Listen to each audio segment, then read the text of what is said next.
Good evening. My name is Brian Liddy, and welcome to Scotland at 7, coming to you from Broadcasting Scotland here in Cowcaddens.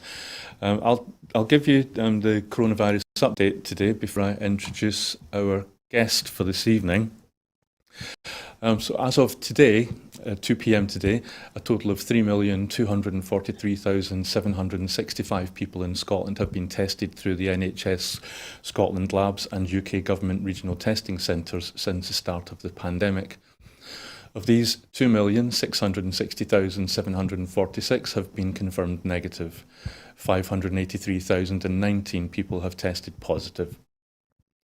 There are 2,691 new cases of COVID-19 confirmed by a test, although not everyone with the virus will display symptoms and not all those with symptoms will be tested. Sadly, there are 39 new reported deaths of people who have tested positive. The number of patients in Scotland who have died from complications caused by the coronavirus infection now stands at 8,760 people. This number only includes those who have died having received a positive test for the virus in the previous 28 days. Of the people who have tested positive, 980 were in hospital last night, 69 of whom were in intensive care. As of 8 a.m. this morning, 4,235,075 people had received their first dose of the COVID-19 vaccination, and 3,854,847 people had received their second dose. The latest UK daily figures show 137,417 patients who tested positive for COVID-19 have sadly died from their illness, an increase of 122 since yesterday. This number refers to deaths in all settings, not just hospitals. So this evening I'm able to welcome Ruth Watson, a journalist and the founder of Keep Scotland, the brand, with us. Hello Ruth, how are you this evening? Hi Brian, I'm Chavanoa, thank you very much. Good, thanks for joining us. Really Thank you for appreciate it. Our first story is energy bills could rise by as much as 30% next year if gas and electricity prices continue to soar and more suppliers go bust, according to a new report. The research firm Cornwall Insight is forecasting that the energy price cap, set at a record £1,277 a year from the 1st of October, is going to have to be significantly boosted in spring 2022 as the energy crisis continues. The firm expects the energy price cap to be put up by about 30% to about £1,660 by the industry regulator. Ofgem has said that if gas prices rise or stay at such elevated levels, it will have to push the price cap up when it is reviewed on the 1st of April. With wholesale gas and electricity prices continuing to reach new records, successive suppliers exit during... Forgive me, I'll reread that. The quote said, with wholesale gas and electricity prices continuing to reach new records, successive supplier exits during September and a new level for the default tariff cap, the Great British energy market remains on the edge of fresh volatility and further consolidation, said Craig Lowry, a senior consultant at Cornwall Insight. 9 suppliers have collapsed in recent weeks after finding themselves unable to maintain price promises in the face of soaring wholesale gas prices. It is predicted that more could follow. In a separate warning, the founder of the green energy supplier Ecotricity said it doesn't make sense to have a retail price cap but not a wholesale one, and accused the government of killing energy companies right now. Dale Vince told BBC Radio 4's Today programme it's illogical to hold prices at one end of the supply chain and not the other, and the natural consequences is companies going out of business. The government currently have closed their eyes and ears to this and said they don't care. They're not going to help energy companies, but that kind of misses the point because they're killing energy companies right now. Vince said nationalisation of the sector should be considered. So, Ruth, I'm just going to go to my notes here. Deregulation of markets was brought in famously by Margaret Thatcher in the 1980s, and the intention then was the customer to help the customer by bringing down prices via competition, and the market would regulate itself. It seems the current UK government is clinging to that notion as it refuses to help struggling energy suppliers. My question is, Ruth, is gas and electricity too important to leave to the ravages of the market? And if they are, does that mean nationalisation is really the answer? I think that the answer is perhaps a bit of everything.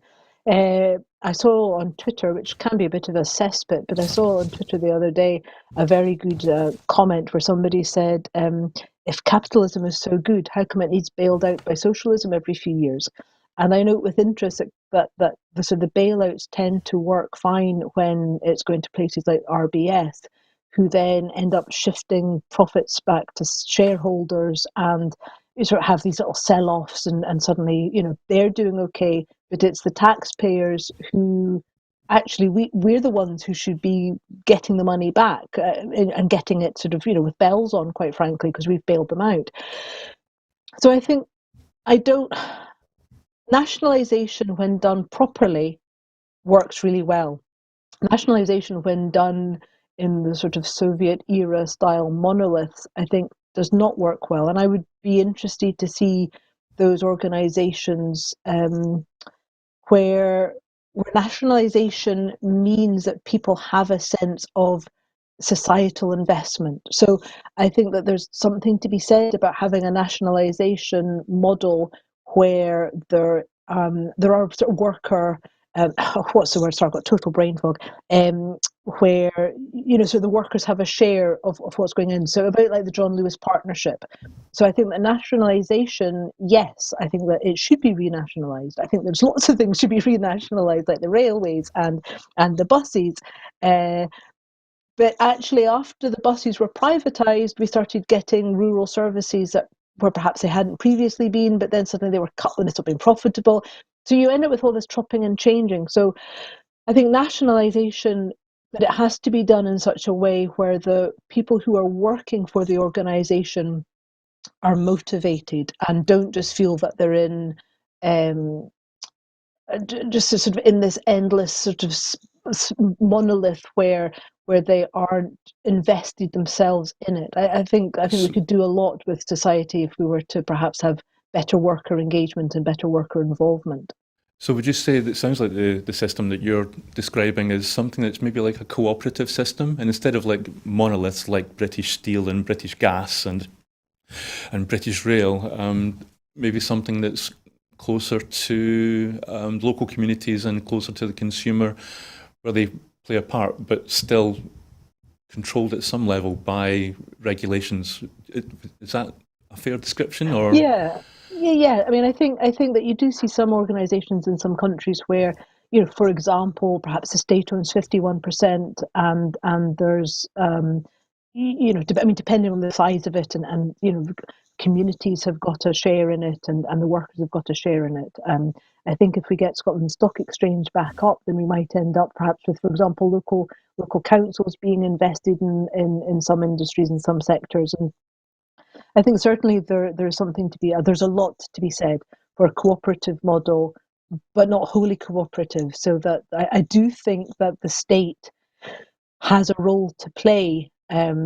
I do very much believe in society and empowerment and local communities making local decisions. So I think that you could perhaps have a varied model, where it's not all of one thing, but certainly where the people who work in it and the people that it serves are more invested in it. So perhaps, for example, a nationalised rail service, and perhaps a bus service where local communities or local councils are also shareholders, but with a kind of involvement from a voting involvement from the people who work with it as well, so that it's genuinely reflective of what the community wants. And so if people put their money into it, they're actually thinking, well, my mum works there, or my dad, um, cleans the cabs or something, so that they're kind of, there's this engagement with it as well. But I'm not sure how idealistic that is or not.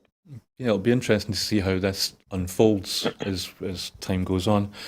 Our next story is that the SNP has condemned as callous and disrespectful, but not at all surprising, reports today that Scots Secretary Alistair Jack failed to even reply to an invitation from the Poverty Alliance to discuss the Tories' £20 cut in universal credit. And as Scotland faces a winter of discontent with the deepening cost of living crisis, SNP MSP Neil Gray warned that this is just the tip of the iceberg of what is coming in the next few months for ordinary families. Neil Gray has written to Tory Secretary of State for Scotland, Alistair Jack, offering to take him to one of the food banks in his constituency to see the real-life impact of his government cuts to universal credit. The invitation to the SNP MSP's constituency of Airdrie and Shotts follows the Tory MP's interview with Catherine Sampson from STV, where he said that he did not know anybody on universal credit. The admission came on the same week that the Tory UK government implemented their plans to rip £20 a week away from thousands of families in receipt of universal credit. Meanwhile, UK Secretary of State Nadine Dorries has been condemned for saying that the universal credit cuts will not push people into poverty. SNP's welfare spokesperson David Linden MP has criticised the UK government for being absolutely clueless about the poverty crisis. So, previously, Ruth, we've had Jacob Rees-Mogg tell us that he finds food banks uplifting and a sign of compassion. And we've also in recent times had David Mundell, when he was a government minister, turn up at his local food banks for the opening of local food banks for a photo shop in his constituency. As if they're an amenity rather than a disgrace, I would say. But my question is, Ruth, do you think Neil Gray's invite would have had a better response to Alistair Jack if he'd pitched it as a photo opportunity rather than an opportunity to discuss poverty? I am endlessly disgusted by the blitheness with which people talk about poverty as though it's not something which affects real people, and as if somehow people deserve poverty. They've had it pushed upon them. They've not had it pushed upon them. It's something which they have somehow brought upon themselves.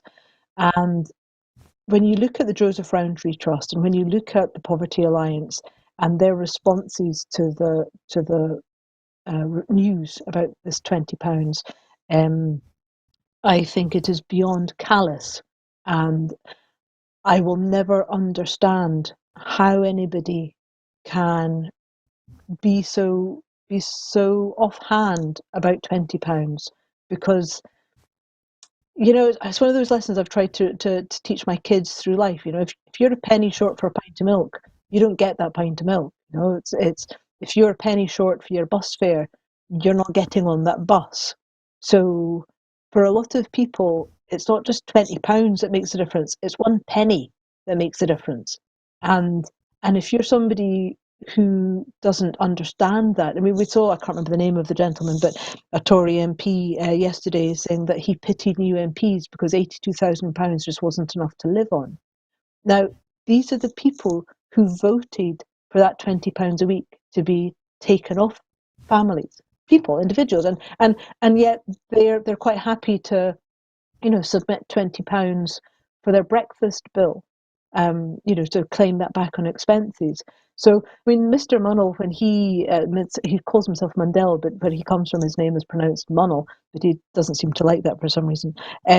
He presided over the first food bank opening in Scotland, and I remember I was living overseas at the time, and I saw the news, and I was actually genuinely bewildered. I mean, I could not believe what had happened in my country in my absence. Just how is it possible that we have become a nation where food banks have a veneer of respectability? And Mr. Rees-Mogg is correct in some respects. It is uplifting. It is uplifting that people like my daughter, 16 years old, is spending her holiday going and volunteering at a food bank. But it is absolutely disgusting that she is making lunches for children who otherwise would be hungry during the school holidays. You've got a child making school lunches for other children because she knows what it's like for some of her friends when they don't have enough food during the holidays. Their parents are working. It's not that their parents aren't working. It's not, there's not deserving and undeserving poor. It's that they are living in a condition where the United Nations Rapporteur on Poverty described it as callous. It's intentional marginalisation and intentional poverty. And yet you have, at the same time, Boris Johnson referring to, talking about Brexit being all about building back better and building back butter and building. What an absolute travesty that we've got somebody trying to make out that Brexit was all about raising wages and raising salaries.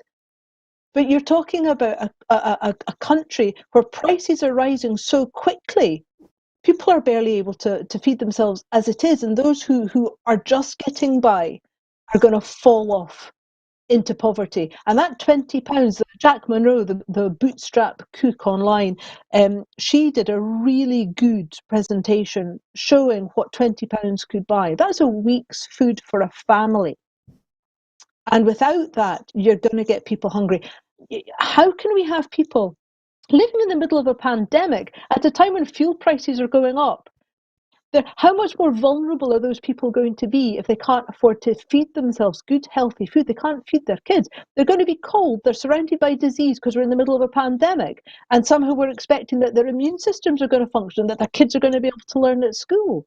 I really do not understand how people think it is possible to ignore the taxation of billionaires and to think somehow squirreling your money away in overseas offshore banks, buying a property through an offshore account so you don't have to pay the tax on it. Somehow those people are respected. And we're always going to find a way for them to get by. But you'll take £20 out of the pocket of the most vulnerable in our societies, and they're working. And we're the mugs who are paying our taxes that will pay the universal credit because the big bosses of these big billionaire businesses aren't paying proper salaries. It's madness. Yeah, thank you for putting that story into even better context, Ruth, I would say. But again, I'm sure it will continue to be a news item here and elsewhere in the TV programs and the like. But so, sadly, moving on to the next the next story. There have been calls for the UK government to make the 12.5% VAT rate for hospitality and tourism sector permanent. The campaign launched today by UK Hospitality is urging Rishi Sunak to introduce a permanent 12.5% VAT rate for the hospitality and tourism sector and not return to the original 20%. The SNP's Shadow Chancellor Alison Thewlis MP believes the decision would help create 125,000 new jobs, boost investment and help accelerate the COVID recovery. The SNP Scottish Government has already used its financial powers to bring in a year-long hospitality rates relief for businesses in Scotland. A recent poll by YouGov found that 6 in 10 adults, that's 57%, believed the hospitality sector VAT rate should not return to 20%, with 7 in 10 people, or 70% of people, believing the UK government has a responsibility to support the sector's recovery. Furthermore, the poll concluded that almost half of the adult population would eat out less if prices were to increase in restaurants, pubs and cafes. So, no one could deny, Ruth, that the hospitality and tourism sector has had an incredibly tough time of late, and some parts of the sector are saying that because of COVID restrictions, although easing, they haven't been able to open up fully over the summer to take full advantage of things. And now they're about to face what's effectively a tax hike. My question is, has the Scottish Government has previously used its financial powers to help businesses in Scotland where it can. Do you think the Scottish Government should continue to do more? I can't say the answer to that because I don't know what the budgetary pressures are upon Kate Forbes and when she comes to make her budget. There's an awful lot that the Scottish Government has to do to mitigate against bad policies being pushed upon us from London.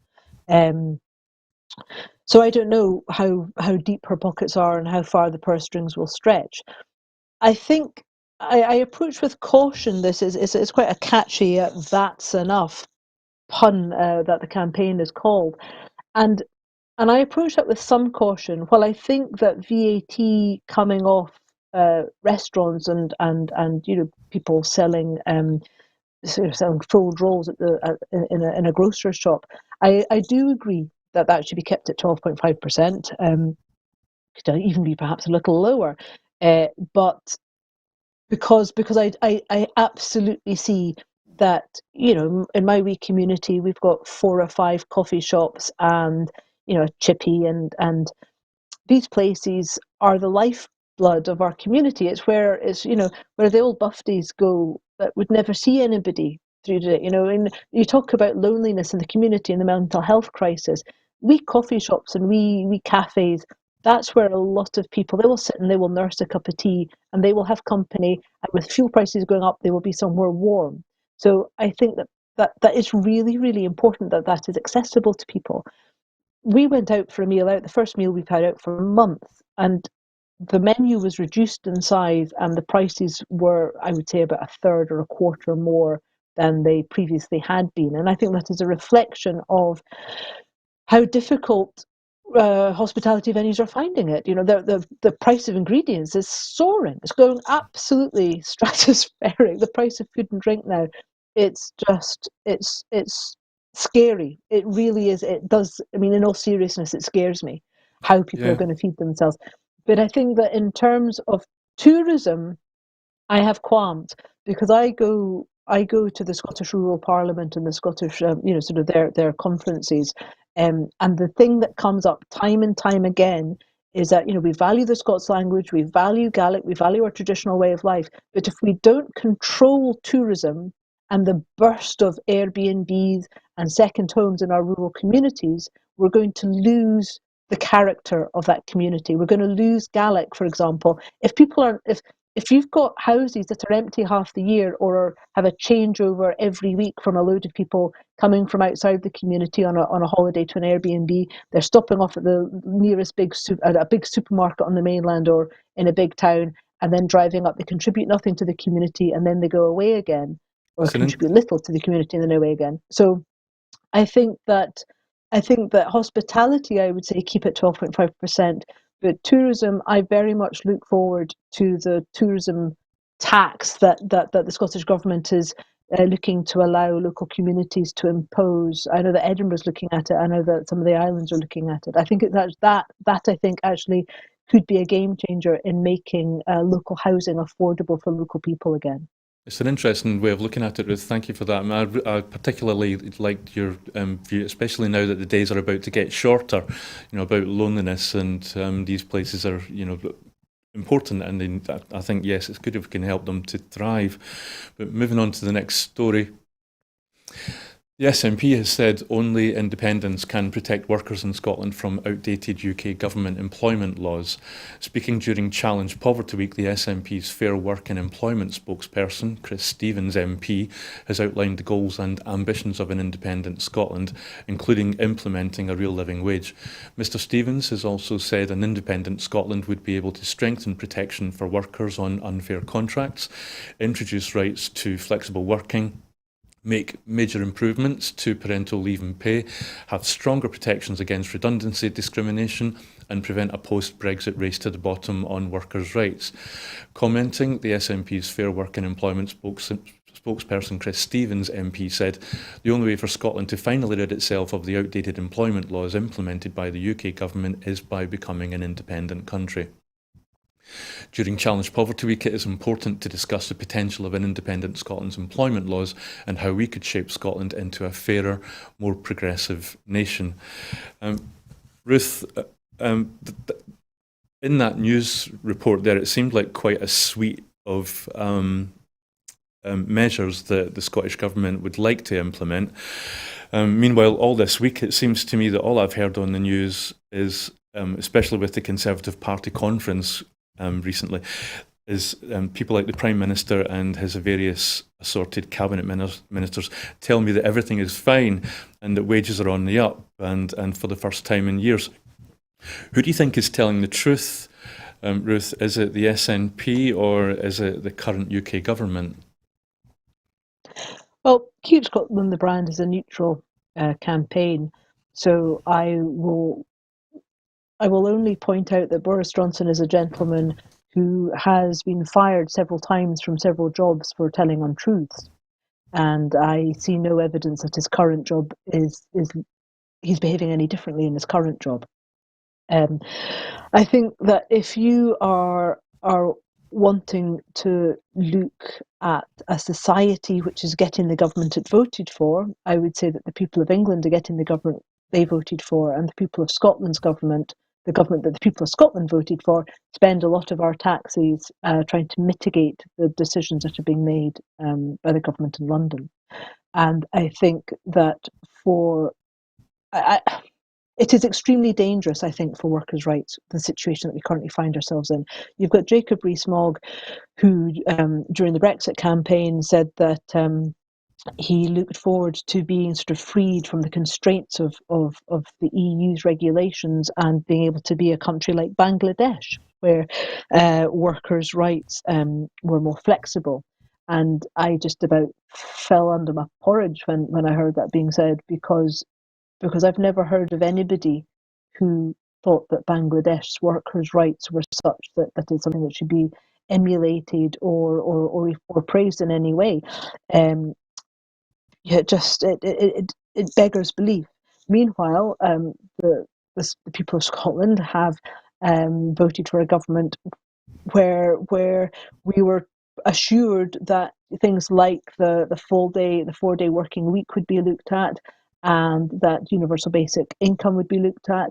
Now, I had a conversation with this about this with Leslie Riddick a couple of years ago. Now it would be, and she's got some really interesting perspectives on universal basic income. I think she covers it in some of her podcasts. So, if you get a chance, go and check out one of Leslie Riddick's podcasts about universal basic income, and looking at what really happens when it's a properly universal income.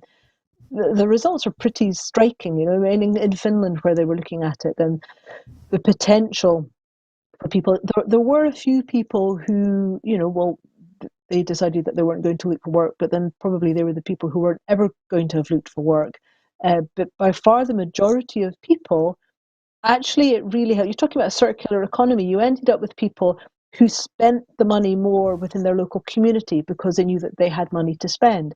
And that then encouraged entrepreneurial spirit, because people thought, well, I can open up that little gift shop. I can open up that. They actually found that arts and crafts and indigenous crafts, sort of people going, oh, well, I'll make the things that people want. So, people making beautiful woolen jumpers, people spinning their own wool, all of these things, kind of the cottage industries, and often sort of traditional or entrepreneurial dynamic ideas. So a lot of people became self-employed, and a lot of people took on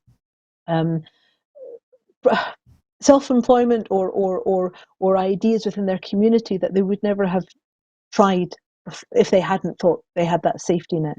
And of course, you save a lot of money because you're not spending the money on the bureaucracy. So if you just give everybody, okay, fine, we'll just give everybody, every working adult, we will give them this sum of money, and they've got a guaranteed assured income. Then they spend it in their community. They go for coffees, they go out for meals, they go to their high street, and they've got the time to do it. They've got the time to enjoy sports, which actually then reduces the health budget because people are healthier and their mental health is better, and they've got more time to spend with their children. So children are having to go into playgroup for another day. There's loads of benefits.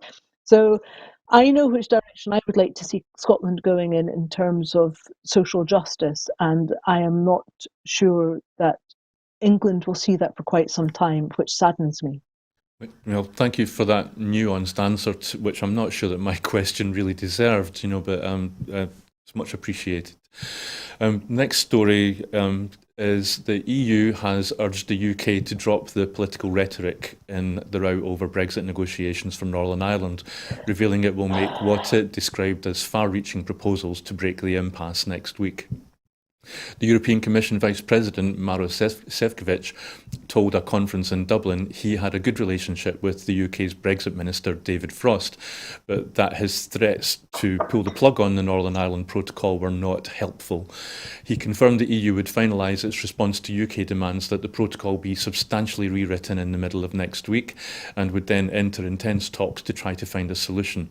I believe that the package of practical solutions we are putting on the table would be attractive, and I hope supported by a majority of stakeholders in Northern Ireland. He also said he hoped it would meet the interests of the unionist parties who were vehemently opposed to the protocol.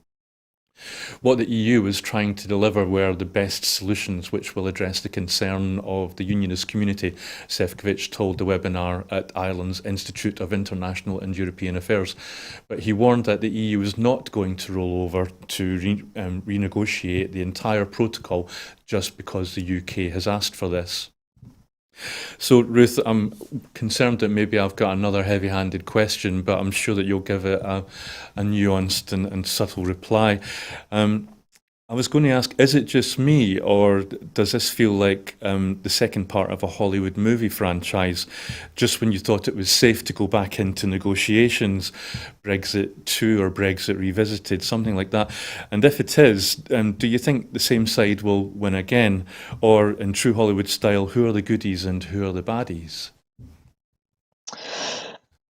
I just can't. You really would like to think that this that the Westminster government had enough class and talent to be able to handle a negotiation. For so many years, people like me, I'm an angry housewife from Kirriemuir, you know. I knew what this was going to turn into. I was jumping up and down saying, David Frost, please listen to me because I can tell you how this negotiation is going to go. And the gentleman, David Frost, or whatever his honorifics are now, he's said several times and in several different ways. I may misquote him, but I assure you the paraphrasing is correct. That basically he agreed to the deal with the EU because he never thought they were going to implement it. It's kind of like, I mean, it's kind of like somebody saying, okay, well, I'm going to sell you my house, but oh, hang on a second, you've just closed the door on me, and well, I thought I could keep on watching your telly. You know, I mean, how did he think that this was going to be something that wasn't a deal's a deal? You sign a deal. It's an international trade agreement. It's law. I mean, it's not even a kind of like a whimsy or a favor, and he's jumping up and down like he can't quite believe that he played marbles and he lost them all, and yet people across trade Twitter, and I spend far too much time on social media, I can assure you, but basically the rest of the world who's lining up to do all these trade deals, it's like hyenas sniggering around a wounded baby wildebeest, and Brexit land is the wildebeest, you know. It's actually almost pitiful. I really wish in some ways that I was still living overseas so that I could be looking back over on this and kind of laughing with the kind of schadenfreude of somebody going, oh my goodness, look at those idiots, what did they get themselves into? But that's why I do the campaign I'm doing, is because we've got to find a way to survive this madness intact. And it is actually extremely dangerous to have somebody like Alistair Jack making the comments that he was, for example, about political generations. When he was making the comments about Scotland's independence and sort of changing the goalposts and sort of saying, oh, this is the way it should be. And it's no surprise to me that the people in Ireland, the politicians in Ireland, were very clear that this is dangerous talk, because in Ireland, in the Good Friday Agreement, a political generation is 7 years, and um, you only need 50.1% to win a referendum of the vote. I mean, of course, Brexit would be a whole different kettle of fish if we'd had those categories to kind of be dealing with. You know, if we'd 60% yay, we wouldn't be worrying about Brexit. But I think that that's the thing that Westminster seems not to understand, is that they're kind of like, no, it's like when my kids were wee and they were playing in the sandpit, and they would sort of like, you know, think that somehow you'd be having all these kind of like, oh, this is this and this, oh, yeah, and they would think that their world that they were playing with was the reality, and their dad and I'd be sitting watching them sort of adoringly looking at what's going on, or not so adoringly if they were having a wee paga, but you'd be watching it, and that's kind of what Brexit land's like, you know. It's like the Westminster government. It's like these wee bairns playing with their wee figurines in a sandpit, and the rest of the world are the adults, and they're looking on, and they can't quite believe that we're expected somehow to take this nonsense as being reality. Yeah, and at the risk of making my glib questions even more glib, because it's an incredibly important topic, that when you think about what's at stake. But those kind of strap lines that you get to give people an idea about the content of a movie, where it says contains scenes of mild extended peril or something. But there's a huge amount at stake. So anyway, we're running out of time, so I better move on. Well, I think that you could quite using that you could quite easily say contains scenes of extended delusion. Yes, it is incredible when you think what's at stake. But we'll keep an eye on that and bring it. I'm sure it'll be in the news here in Broadcasting Scotland at a later date as things unfold. Staying with Europe, a family and an LGBT collective in southeast Spain are demanding answers and an apology after a 19-year-old gay woman who visited a gynecologist over a menstrual condition was diagnosed with homosexuality. On Monday, the woman went to an appointment at the Reina Sofia Hospital in the city of Murcia. After being examined, she was given a piece of paper that included the line, "Current illness, homosexual." The woman's mother told the online paper El Diario Es that the gynecologist had asked her daughter whether he could include her sexual orientation in his report, and that she had consented, despite her surprise, as she thought at the time it might be relevant. "At first I thought it was funny, but it just isn't," said the patient. The mother and daughter brought the matter to the attention of the local LGBT collective, Galactico, which has lodged a formal complaint with Murcia's regional government, the regional health ministry and the regional health service. The World Health Organization removed homosexuality from the list of mental illnesses in 1990. And yet, 31 years on, there are still some professionals in Murcia's health service who view sexual orientation as an illness. Galactico said in a statement, the collective said it was seeking an explanation and an apology, adding that the regional authorities had ignored the patient's legal rights. It also said the case was far from an isolated incident. Ruth, when I first read this story, my first thought was, like the patients, I thought this was mildly amusing. I thought we've come so far now that this is just ridiculous. But then I thought, in tandem with the patient and her mother, that no, this really isn't funny. And then when you hear the figures about how recently that homosexuality was removed as a mental health condition by the World Health Organization, again, I found that quite astounding. Do you think this is an isolated incident, or do you think we still have a long way to go? Gosh, you just have to look around you to see how far we still have to go, don't you? I mean, Poland, Hungary, uh, Russia, China. It's it's it's really hard because you want your kids to grow up thinking they can be who they want to be. And I can understand why it is so difficult for some people to come out and to live their true lives when they're surrounded really by people who think jokes are just funny. Oh, it's just banter. Over here, sort of, it's just disinformation and distrust and sort of backward views. It's kind of pervasive, and I do think that we're doing better in terms of, in television programs, it's, become mainstream. And so people see themselves represented. And I think for a lot of younger people, these things are less of an issue.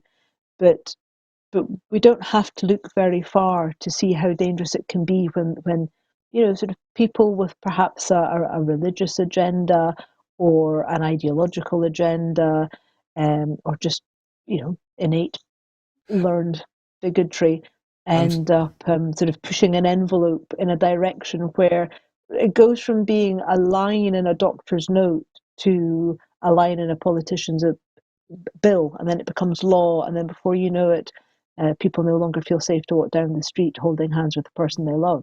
yeah, and I don't know. Again, we have to move on, but so just briefly, I don't know what you think. Sometimes I kind of think that in the 1980s, I thought we were doing really well. Things like toys for boys weren't always guns, and people didn't always buy baby clothes that were pink for girls, and everything seemed to be kind of going in a towards a progressive society, but it's almost as if like we've taken our eye off the ball as a society. And I don't know what you think about that, but maybe I'd only be able to give you something like a few seconds to either agree or disagree. Well, it's very interesting how much this is societal. When I had my youngest child, I was living in Malaysia, and she was dressed from head to toe in pink because that was the presents that people had given me. And she dressed from head to toe in pink, and Malaysians would come up and say, "Oh, what a lovely baby! What sex is it?" And she's head to toe in pink. But then I looked around me, and the men were wearing pink batik, and I thought, oh, hang on a second, this is the. And then I looked into it a wee bit. It turns out that the whole blue for boys and pink for girls actually just came about in the last century, as somebody's marketing ploy. I don't know quite who it was that thought it up, but some marketing genius. The same with all diamonds are a girl's best friend. They kind of just sold us this big con, this marketing. It's an agent for good and it's an agent for ill. Yeah, I think we've and come a long yeah, way. We have come a long way. I mean, I had a friend. I had a friend who, at the age of 20, had a criminal record because he had been in a sexual relationship with a man who's aged 19 or 18, and the age of consent then was 21. So they both ended up on the sex offenders register. And yeah, now, retrospectively, he no longer would be on the sex offenders register. But what a terrible thing to spend his life on the sex offenders register for just loving somebody his own age. It yeah, wasn't, it wasn't even that there was a huge disparity. The whole thing about, Section 28, I explained Section 28 to my kids a while back. We were watching, there's a fantastic film called Pride, which I really like. And I was explaining Section 28 to my kids, and they're like, how old are you? What's wrong with you and your generation? And yet we were the generation that, we were the ones out marching. We were the ones who were allies. I've been an ally since I was 17, 18, and I can't believe that we're still having to go back over arguments. But I think that we do have to be honest. I think there are a lot of malicious and malevolent agents out there who are spreading disinformation and distrust. And I think we need to be careful that we are not being sold lies and sort of reds under the beds all over again. Yes, it's just I just think yeah. let's just It's be kind. it, yes, it's sobering, indeed, to say the least. For the next story, another serious topic. Scotland's progress in ending homelessness over the past year has been summarised in a report to Parliament from the Scottish Government and COSLA. Commenting on the report, Housing Secretary Shona Robeson said, "Everyone needs a safe, warm and affordable place they can call home. Over the past 12 months, we have demonstrated that with the right approach and funding, local authorities and their third sector partners have the means to end rough sleeping. We kept night shelters closed by providing better quality emergency accommodation. We extended a temporary ban on the enforcement of eviction orders during the pandemic, and we amended legislation so that no homeless household has to stay in unsuitable accommodation for more than 7 days.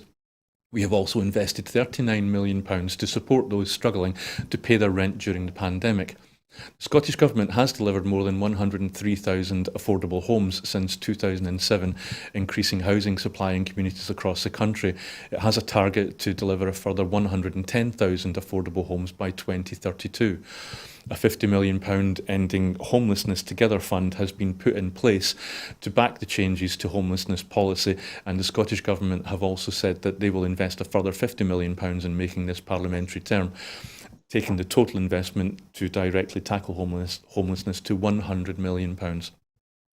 There are signs that these efforts are working, with a report from Crisis last week showing that rates of the worst forms of homelessness are significantly lower in Scotland than in England. Ms Robeson said, "The number of people in temporary accommodation remains too high. However, we are working with local authorities to ensure that people experiencing homelessness are not housed in unsuitable accommodation for any longer than is necessary. We must also intervene earlier to stop people from losing their homes, and we've committed to introducing new homelessness prevention legislation, a crucial step in our mission to end homelessness and rough sleeping." So, Ruth, again, we are short of time, but it seems to me that This news reads a wee bit like a school report card for the Scottish Government, one that is favourable and has a gold or at least a silver star. Do you think it's an accurate assessment of the Scottish Government's attempts to end homelessness, or do you think they must try harder? I don't know how much.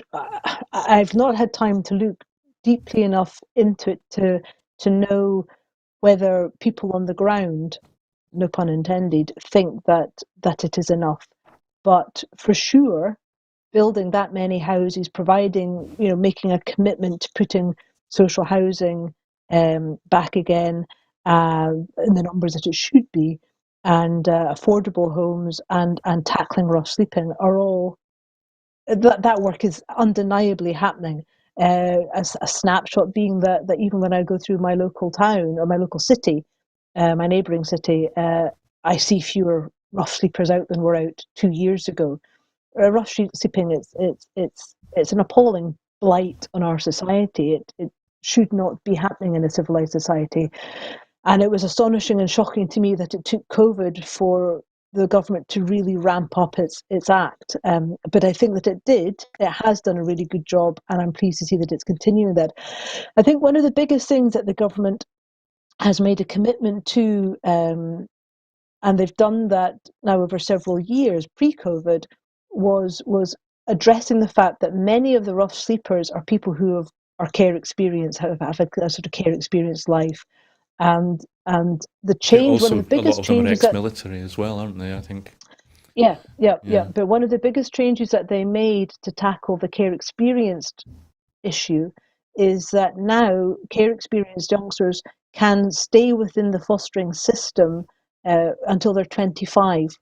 And I sit on a fostering and adoption panel, and I know for a fact that there are a number of youngsters within our area who stay in a family home or with strong foster family connections and support until they're 25. And in fact, often it goes on longer than that.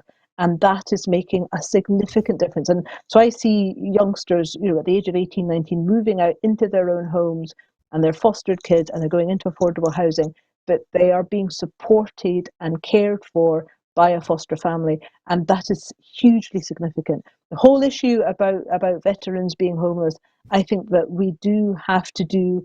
I think the Ministry of Defence.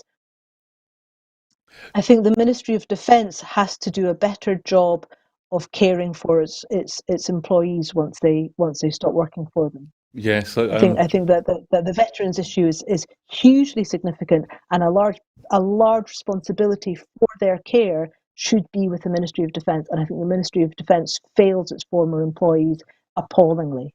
Yes, and I mean, I remember. I mean, we really need to crack on, but because we're behind. But I remember at school in my final year, one of my friends said that he told me that when he was going to turn 16, he was an orphan living in an orphanage at the time, and that he would have to move out just there and on his 16th birthday, which I thought was incredibly brutal. But anyway, it's good to know that it's being addressed. But moving on, um, fun. Funding of £1.6 million has been allocated to local authorities across Scotland to help deliver services that can safely support people affected by psychological trauma and adversity. The funding will allow local authorities to invest in training and staffing to enable public and third sector services, including health, education, justice and housing, to work in ways that understand and support people affected by trauma. The investment will also support involvement of people with lived experience of trauma in the design and delivery of services. Sexual abuse, domestic abuse, and childhood neglect are just some of the many different traumatic experiences which can have a devastating and long-lasting effect on a person's life if left unsupported. The award is part of a national trauma training programme led by NHS Education for Scotland, which supports the Scottish Government and COSLA's aim for trauma-informed workforce and services across Scotland. So, Ruth, briefly, I mean, I know that research has been done into what are known generally as adverse childhood experiences, or ACEs. And I know that research has shown that an event in a child's life, a traumatic event in a child's life, can affect their physical health in adult life incredibly, including conditions such as strokes or even cancer. This new funding is announced as for people of all ages, though. Do you have any views on what any new services should look like or how they should be delivered? Well, you've got organisations like CAMS, which are a mental health charity or organisation which work with people who are experiencing trauma. And, I mean, not everybody who's experienced trauma has done so at the hands of somebody that they loved or cared for. But it's trauma affects people in so many different ways, and there's different kinds of trauma. So the trauma that you receive from a stranger's attack is very different from the trauma that you then experience when it has been put upon you by somebody that you loved or is supposed to love you. And I think that counselling isn't always the answer, but often a good housing and people who really understand what you're going through are massive. They can be lifesavers. You're looking at why do people get involved with drug or drink abuse? A lot of the time it's because they're in so much pain from trauma they've experienced, they don't know how else to get through it but to self-medicate. And so if we want to be tackling the drug issue, if we want to be tackling alcohol issue, if we want to be tackling homelessness, if we want to stop the cycle of misery, then we need to be able to find ways to support people through adulthood, through childhood, and so the social work panel that I sit on, there's you know there are babies that are so traumatized by the handful of days they have been with their parents that that they shut down or they scream relentlessly if they find themselves in a particular situation. Now you get that shows you how profound trauma can be. If even a newborn can be traumatized such that it is still traumatized a year later when a certain person comes into a room. So I think that often people underestimate trauma and its ability to impact. I think that social workers deserve a medal. Often there are social workers who get things wrong, but I think that if we want to really tackle trauma, we should be funding councils across Scotland to have more social workers doing jobs. I'm constantly astonished by the level of professionalism and empathy that I see with the social workers, or many of the social workers I deal with. And I think that having proper trauma services, you're talking about veterans and homelessness, if they had decent trauma services, perhaps their lives would be better.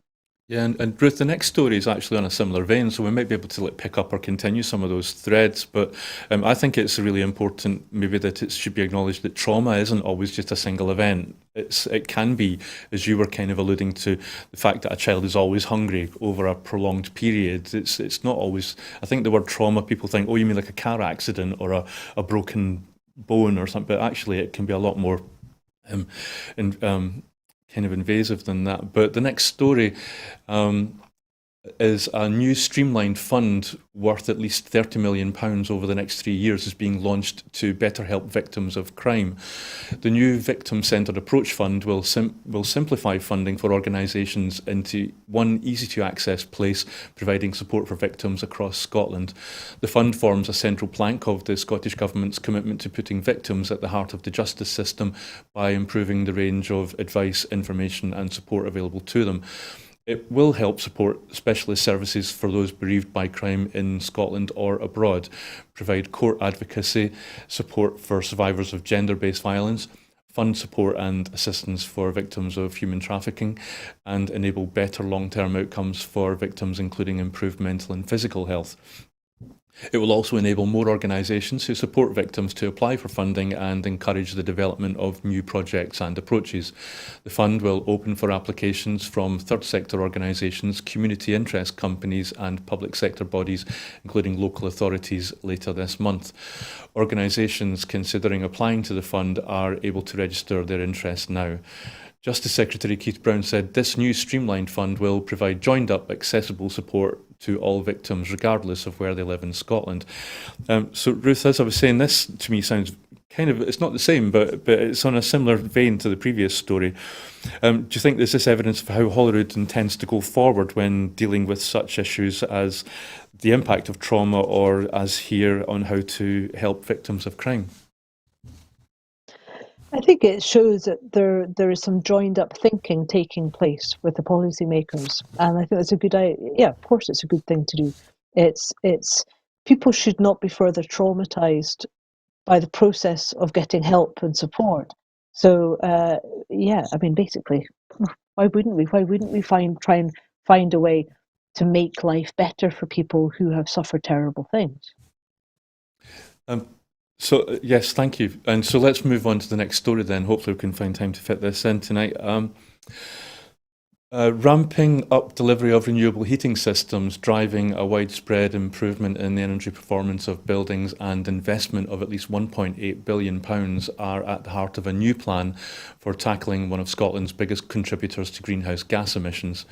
The Heat in Buildings strategy sets out the pathway for cutting greenhouse gas emissions from our homes and buildings, which currently account for about a fifth of Scotland's emissions, by more than two-thirds by 2030. It will require over 1 million homes and the equivalent of 50,000 non-domestic buildings to convert to zero emissions heat by 2030. Ahead of the strategy's launch, Zero Carbon Buildings Minister Patrick Harvey visited the NG Homes project in Springburn, Glasgow, where Scottish Government funding of £9 million has supported the installation of a communal zero-emissions heating system. The project, which spans across 6 high-rise social housing tower blocks, is expected to save more than 650 households up to 60% in energy bills. So, Ruth, with COP26 on the horizon, this is a topical issue to say the least, but perhaps it's more relevant to us tonight because it kind of relates back to our first story, which was about the energy bills that are currently under strain and set to rise next year. But again, I don't want to go back to the first story, especially as we only have a minute or two left, but what do you think of the fact that this new development is being trialled in social housing in Springburn? Is that important? Yeah, of course it's important. Why wouldn't you help the poorest people, or those people who perhaps had less of a cushion, to make sure that their houses are warm, dry, and comfortable? And I mean, I was at a conference last week, a sort of, an eco conference done by the Eden Project, and I was just, oh my goodness, these people. Yes, fine, they were making lots of really good points, but there's an awful lot of people who think that you have to be being green often excludes people on lower incomes or from different societal, um, so the lower end of the society's economic spectrum, because being green is often unaffordable. We moved into an old Victorian house. We're very lucky with our lovely house, and got lots of people coming to give us quotes on how to make it more energy efficient. It was going to cost £40,000 or £50,000, and I'm thinking, do you think my heat buttons up the back? I couldn't afford that, and I'm doing okay. So, you look at a lot of these green projects, and they really are only within the means of people who have got a lot of spare cash. And so a lot of people around society that want to be involved in being green can't afford to be green. So yes, let's start off. Let's make sure that people in Springburn, in social housing, have got really nice houses that are green and are ethical and that they can be proud of. And I think that is the way that we have to have an inclusive green revolution. And I Thank you. think that making green options affordable is and accessible is really important. Thank you for that, Ruth. I think you're right. I think the one thing you can guarantee is that this is not going to be cheap. But that's the end of tonight's show. So thank you, as I said, Ruth, for your time and for your insights, illuminating, and for me at least. And apologies once again for my rather crass questioning. But you saved the day with your subtle answers.